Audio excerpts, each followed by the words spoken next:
Hi, government students. This week we're going to talk about political ideologies, public opinion, um, essentially where we get our opinions from, and why do those opinions matter. So the first thing that's important to know is this idea of socialization, political socialization. So what does political socialization mean? It just basically means where you're first introduced to politics and where your political ideologies, your political leanings come from. Having looked at some of your responses to the discussion board question already, a lot of you have mentioned your family. Well, guess what? The family is the origin of your political socialization. The family is where you get the start in terms of, your political persuasion, where you're introduced to politics. You might watch the news with your parents. Your parents might have taken you to go vote when you were little. Or you're introduced to politics through your family, right? And the family is the most important part of political socialization because the family is where you get your values, right? Values are perhaps the most important part of political ideology, right? When people get into fights over policies, they tend to debate facts, all right? There's 37% people who don't have adequate access to healthcare. Healthcare is too expensive, right? And people are debating facts and well, how can you not see that this fact is so important and requires drastic changes? Or how can you not see that welfare benefits create dependent people? And it all comes down to values, right? People debate about facts, but what really shape people's political opinions are their values, right? We can have the same set of facts and arrive at two drastically different conclusions as to what those facts mean, what they represent, what the solution to that problem that fact presents might be, because of our values, right? What we value really shapes how we perceive politics, how we perceive the world, how we perceive political solutions, and they matter more than anything else, right? That's why politicians tend to tap into our values, right? Bill Clinton, when he was governor of Arkansas, was known to have essentially a great mind for policy. He could talk policy hours upon hours upon hours, great detail, nuance, perceptive, incredible, did not reach people, right? Because it was boring. People's eyes glaze over, right? Jimmy Carter had the same problem. Jimmy Carter was so detail-oriented. He understood all the specific policy nuances. He could talk policy all day long. The facts didn't matter, right? So Bill Clinton decides he's going to run for president in 1992. His campaign manager, Paul Begala, says, you have to stop talking about policy specifics. Relate to people's values, right? It's good to have policy details, but you have to explain those policy details in such a way that they hit people's values, hit people's morals, right? So when Bill Clinton comes out and says, I feel your pain about the economy, right? I understand that, your work is no longer being valued by this economy and you feel left behind. Those values matter, right? The values that he's hitting mattered, right? Ronald Reagan, same thing, understood values, right? Reagan didn't care about the facts. Most of Ronald Reagan's campaign speeches and stories were made up falsehoods. There are two great stories. Ronald Reagan gave this speech about the importance of community and how community was being degraded, and it was full of just meaningless facts that had no basis in reality. And he concluded with this story about a World War II bomber plane, and they're flying over Germany, and they get hit by German anti-aircraft fire, and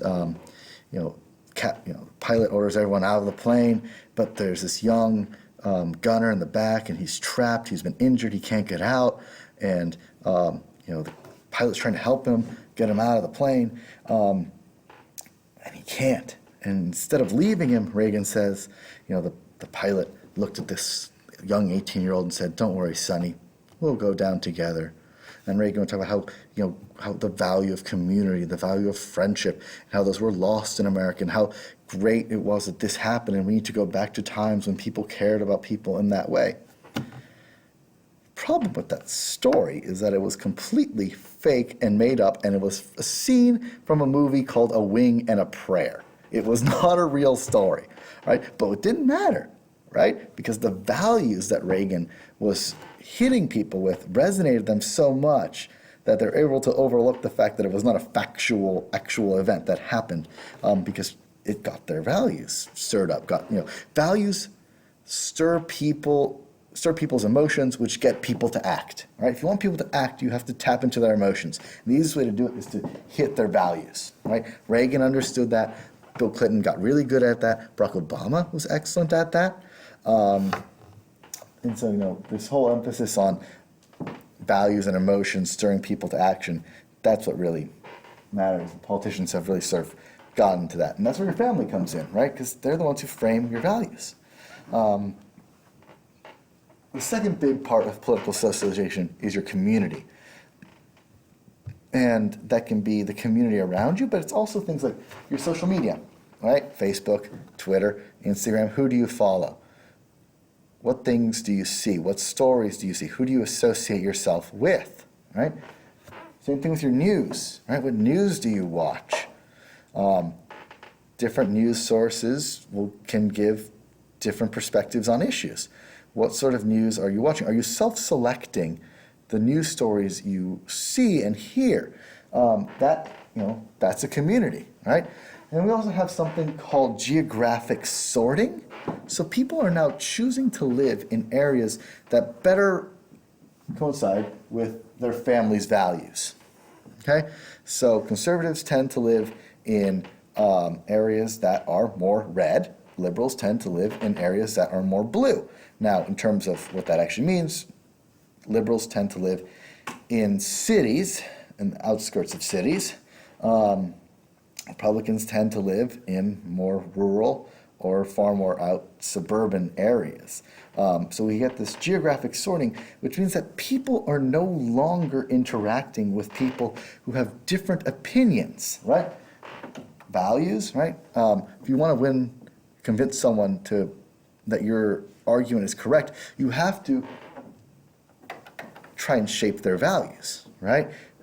Change what people see as important, change what people see as significant. And because people are now sorting into politically comfortable areas, right?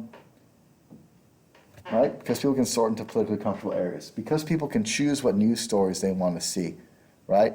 Because people associate with like-minded people on social media, this creates what's known as political polarization, which is a serious problem. Now, what is political polarization? What does it look like? Well, so, two graphs here. This is roughly the ideological breakdown of the American population circa 1950. It's nice, even distribution, good number of people on the left, good number of people on the right, but the majority of people are located here in the ideological middle.